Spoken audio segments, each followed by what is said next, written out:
I'm going to talk now about zooms and pans. I want you to bear this in mind. With any kind of storytelling with video, every shot, without exception, that ends up in the final edit has to communicate some information to your viewers. Okay, bearing that in mind, when a camera pans, Been touring Namibia with my brother-in-law Tom Roberts, such as it's doing right now, and I'm here to revisit a place where 20 years ago I came for my honeymoon. But right now I'm being pampered in luxury on board the Ichubezi houseboat on the Chobe River. or zooms, which is done with the camera, changing the focal length using a zoom lens attached to the camera and changing the focal length while filming. That's called a zoom. To make these things work, there has to be a reason for them. Now, one of the best ways I think of to get this point across is that I would like you now to go and watch your favorite movie and count how many times the camera pans, left or right, or tilt, same thing, but it's just a pan up and down, it's called a tilt. Is that another clue? So the vehicle isn't here yet. And how many times it zooms. You will find that it pans quite a lot, always with a purpose. So in other words, like this shot here, Of elephants. No elephants right now, but you can see it is a favourite of elephants because the floodplain is littered with elephant prints. I'm explaining that the floodplain has dung and animal tracks on it, so it's a short zoom giving reference to where the tracks are relevant to the river. It's a short, simple pan. There's a reason for it. I wanted to communicate something quite specific to my audience. A pan that has no purpose is to be avoided.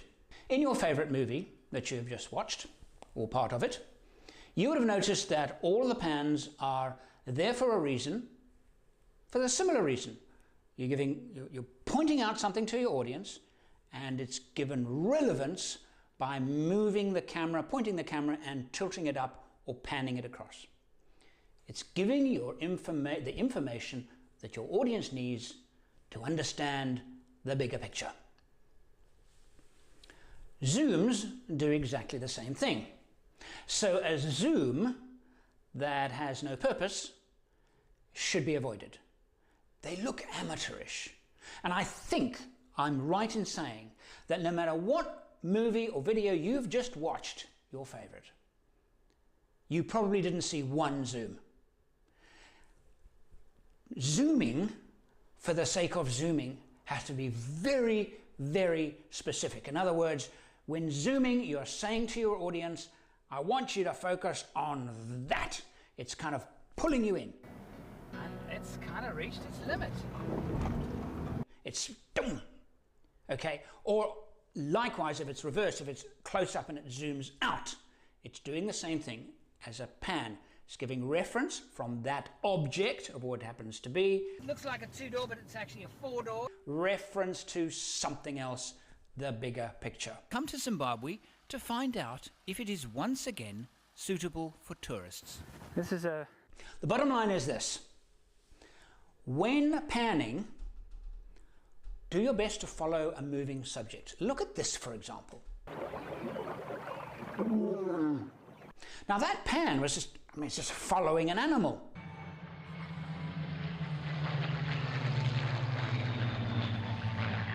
It's not really a pan, is it?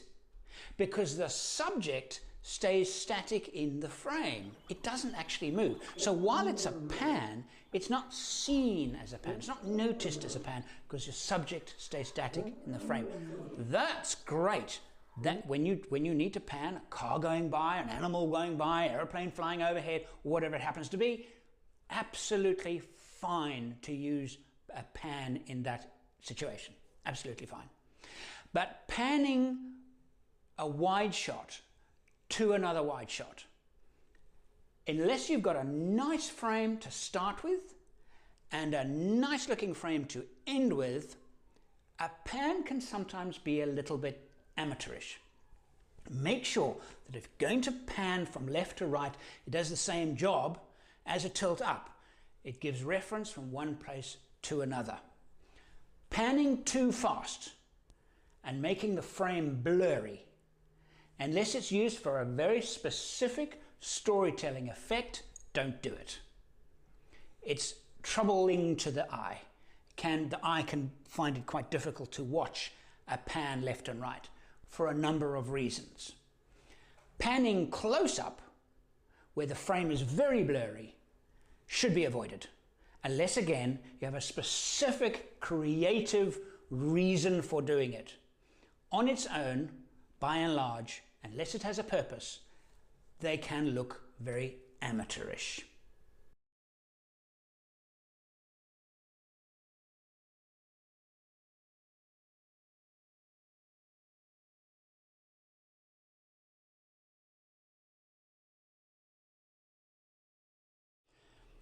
When a camera pans or tilts or zooms, it's very easy to make that look amateurish.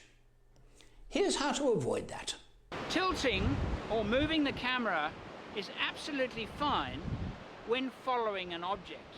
But when not following an object, here's a way of making it look really slick and really professional. Okay, this is now the bad way of doing it. Is if I hold the camera static and I simply zoom. Can you see that? That's a static zoom in. The eyes don't do that naturally. So it looks okay, but it looks a bit forced. It's kind of saying to the audience, hey, I'm a camera, I'm a lens. A much better way of, if you wanted to go from a point of focus and zoom out, would be to do something like this. Find a point of focus, focus on it, and then move the camera while zooming. So you can see here I'm going from the rocks. I want to have detail in the rocks for my audience to understand the look of the rocks, the light on the rocks, but then I give them perspective by doing a pull back, or alternatively a zoom in. If I am pulling back and zooming in while moving the camera, it disguises the pullback and it just looks more comfortable. The shot I'm going to show you now is actually taken from a finished production, and it's a massive zoom. Notice a few things. There was a reason for it. I wanted to give scale. This is why I did a zoom. You must remember that when storytelling, your audience is very perceptive. They'll see things and they'll register things in their heads, and there needs to be a reason for things. In other words, this pull back that you will now see was a way of me as a filmmaker to say I wanted to express the enormity, the vastness, the hugeness of this mountain pass that we were driving down. Take a look.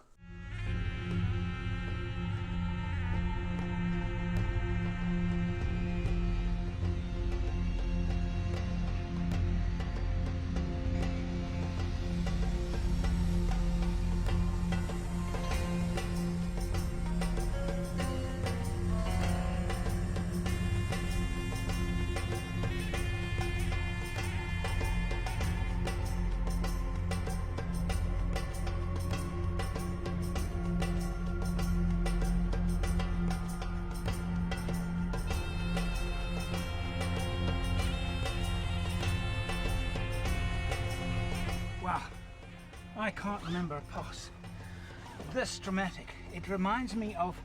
You probably noticed, I hope you noticed, that the zoom was not central. It was, the vehicle was at bottom, was fairly central, but a little bit off center. But then when I pulled out, the vehicle was definitely not in the center of frame.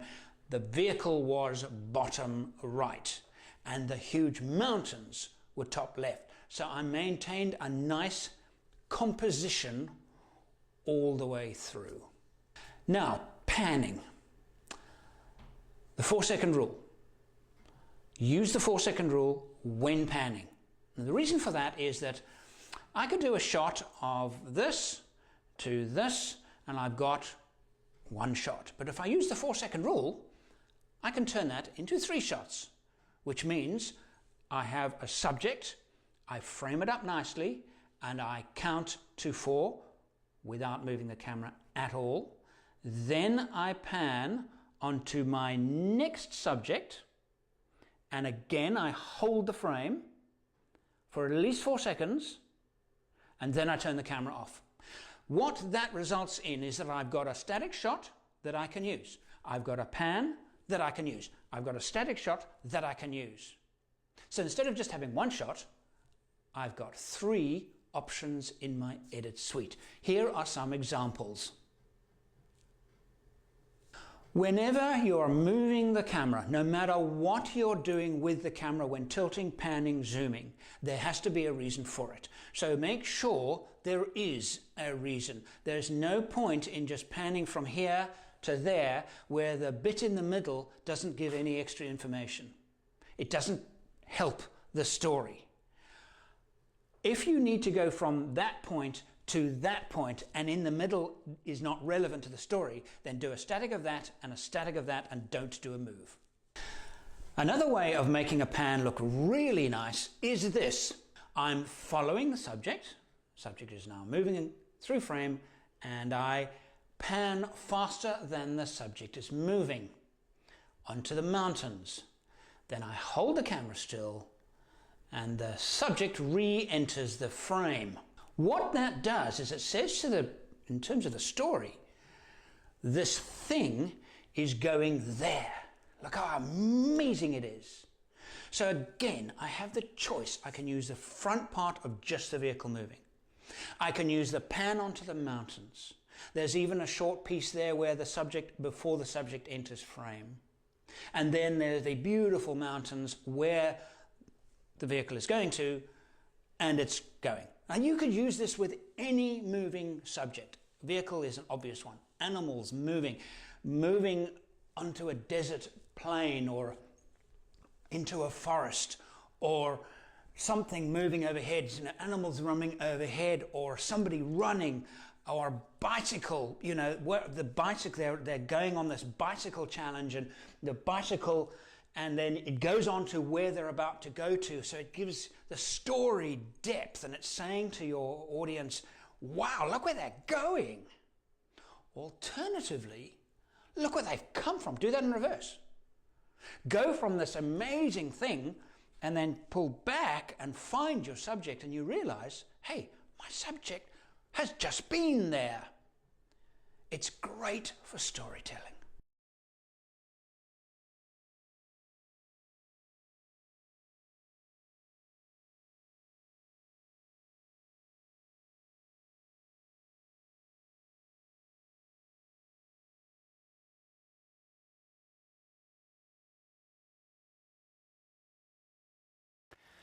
Let's talk a little bit about lens focal lengths, and while we do it, we're going to give you a demonstration of a radio microphone. I am far from the camera and you can hear me absolutely perfectly. You can hear a little bit of background as well, but not a lot of background. My voice is coming through really strong. The lens on the camera now is a 16 millimeter.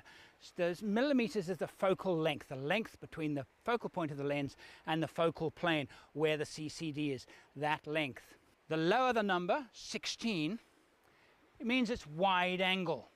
Okay, so you're going to see lots of information. I'm now going to cut to, as I walk to the camera, I'm going to cut to a 90 millimeters. So we're going from wide angle to, no, let's not go 90, let's go 35 millimeters.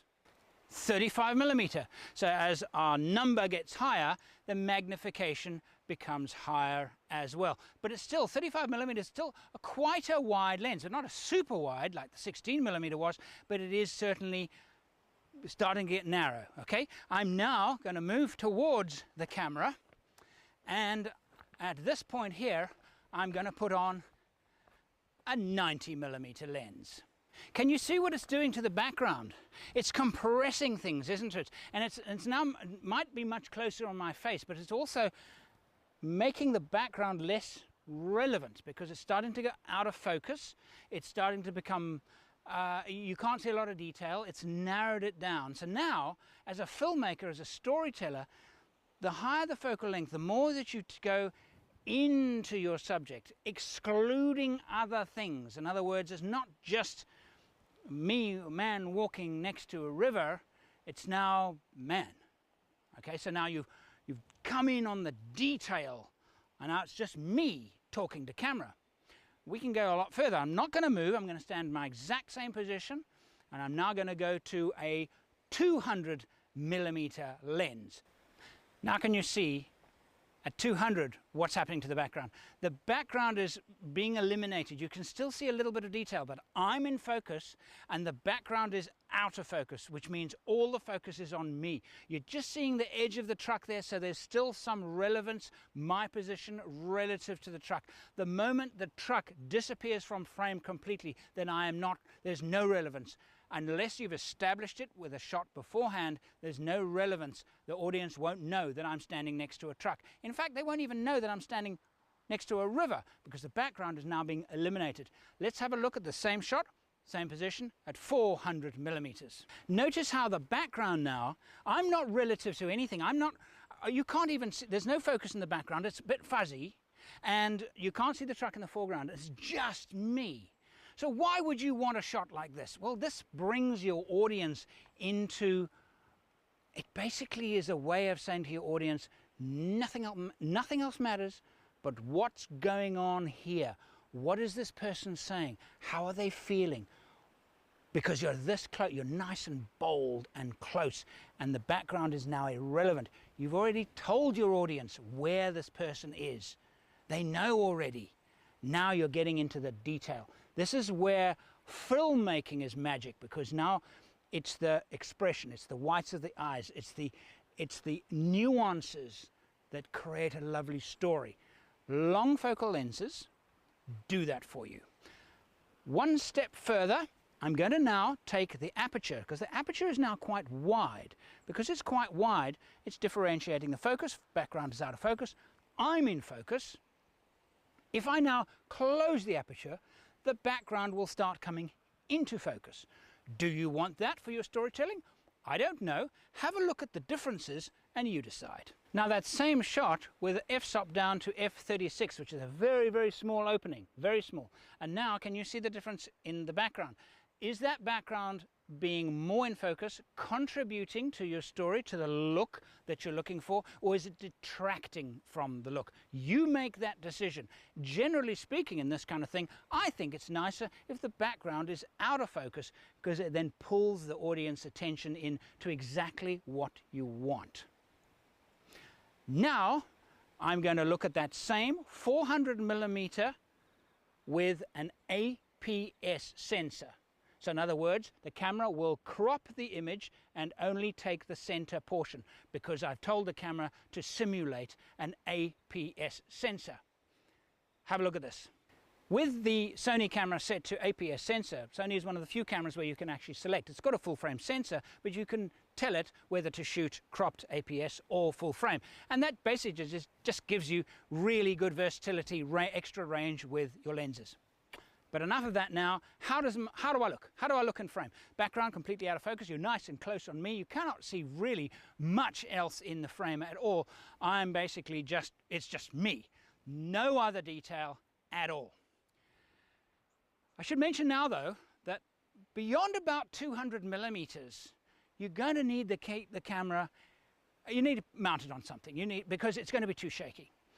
Generally with wide-angle lenses, and you can get away with a little bit of camera shake, but a lot of camera shake is an absolute no-no. You cannot have shaky footage. All right, so we'll get to that. I'm going to talk about how with an ordinary camera, and even if it's handheld, not on legs, not on a tripod, how with handheld, holding it by hand, you can keep your images clean and steady. It's very important to do so. Coming up next.